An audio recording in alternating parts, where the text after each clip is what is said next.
I feel like speedrunning is something that people might not understand. Like they might look at someone playing Mario Odyssey with a timer constantly mentally assaulting them with stress and think, why the hell would someone do that? I mean, all this asshole's doing is going fast in a video game. Why would that be fun when you can just play the game and experience it without just going out of bounds every 2 seconds? And my answer to this is that I think you can still have a certain level of enjoyment with playing a video game, as well as having that same level of enjoyment with breaking said video game.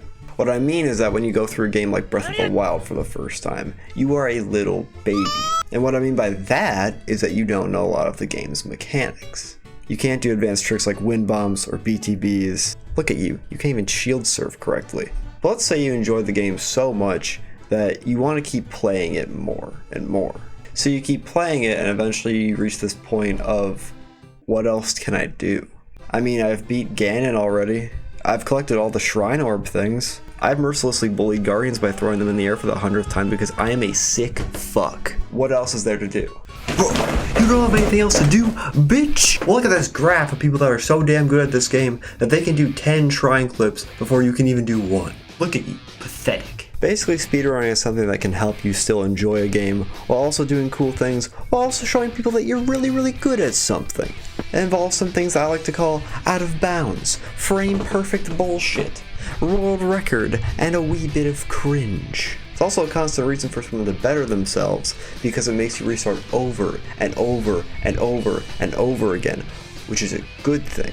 Because you'll repeat something so many times, you're able to show people just how much better you've gotten, and what's so damn nice is when they actually notice how much better you've gotten. It no longer takes 5 years for you to do one shield clip, and Harold is impressed. But I am not, because it still takes you 2 years. Pathetic. But that growth is a huge inspiration for so many people to keep speedrunning games, and can really help you appreciate the time people spend on something. You just spent hours and hours and hours on doing this one bullshit part, and now you're slightly better at it, and you feel accomplished, god damn it. I'm mainly just focusing on little baby bitches that just got into speedrunning, so let's focus on the Chad gods. Many of these gods can be seen at GDQ, also known as Games Done Quick, which is a non-stop thrill ride for about a week straight where speedrunners from pretty much any and every game will come together to break the ever-living shit out of a game.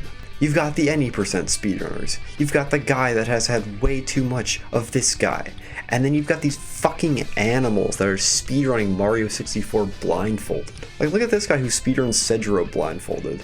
You know, a game that some people can't beat with their eyes open, and he's beating it with a mask on. All these people are so different, but what stays the same is how amazing they are. Trying to master a game by speedrunning is hard enough, but when you're doing it blindfolded, and making viewers shit their pants? Ocarina of Time speedrunning is a great example of insanity because it's evolved so much that you can beat the game by using wizard magic to teleport you to the credits. And I haven't even mentioned TAS, or Tool Assisted Speedrun, where you play the game with save states or pause buffering and other tools that let you create a theoretical perfect speedrun. TAS isn't really a legitimate way of speedrunning, but it's more used to show what we as humans could do if our arms were robotic and our brains were operating at the speed of sound. But you might be asking, Logan, you fucking asshole, why should I try speedrunning? And to that, I say, fuck you, but you also have a point. This big question that I think some people have on their mind is actually pretty important. Usually these old ass games, which there are a lot of them, aren't accessible without emulation or being a pirate and getting it from the internet, which apparently isn't okay, even though it's a fucking 26-year-old game. Come on, Nintendo. Games that are so ancient that it makes it way too difficult to put your greasy gamer hands on them. And it really sucks because it seems like the majority of the time companies, Nintendo, really hate speedrunning and do everything they can to get rid of fun glitches and port it to their new console for fucking $50. Jesus Christ, are you serious, Nintendo? Not only that, but even if you do end up getting the game by some miracle, you still might not want to go through all of the effort of learning a speedrun for it. So back to this big boy question. My answer would be, because it's fun and awesome, damn it! There's something so satisfying about clipping through a wall to skip half of the game, or you finally pulling off that ridiculous trick that took hours to do. And the speedrunning community, while being a wee bit cringe, is actually really wholesome and nice. It's a really refreshing breath of air after so many other communities are just toxic and weird, and then you've got the speedrunning community that is nice and weird. And with all of this, I wanted to talk about the beauty of speedrunning.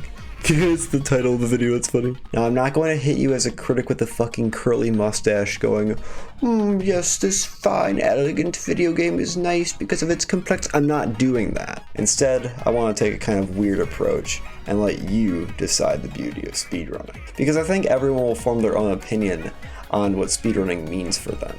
For some people, it might be the amount of dedication that they put towards a game just because they want to go fast. For others, it might be because it's a game they really enjoy and they just want to try a different way of playing that game. For me personally, speedrunning is another thing to do. It's something that I can always just go back to when I want to have fun. And that's all that I want from basically speedrunning, or really anything else. Just something that's fun. It's also a great way to simultaneously have fun breaking a game while raising money for preventing cancer. And I think that's pretty not suck ass too. If you ever feel like you want to break a game to its limit and see just how far it will go, try giving speedrunning a chance. Pretty much every game has a community for speedrunning and a Discord, and probably some sort of palace full of blindfolded animals because they deserve luxury. That's pretty much it for my video. Yeah, thanks for watching.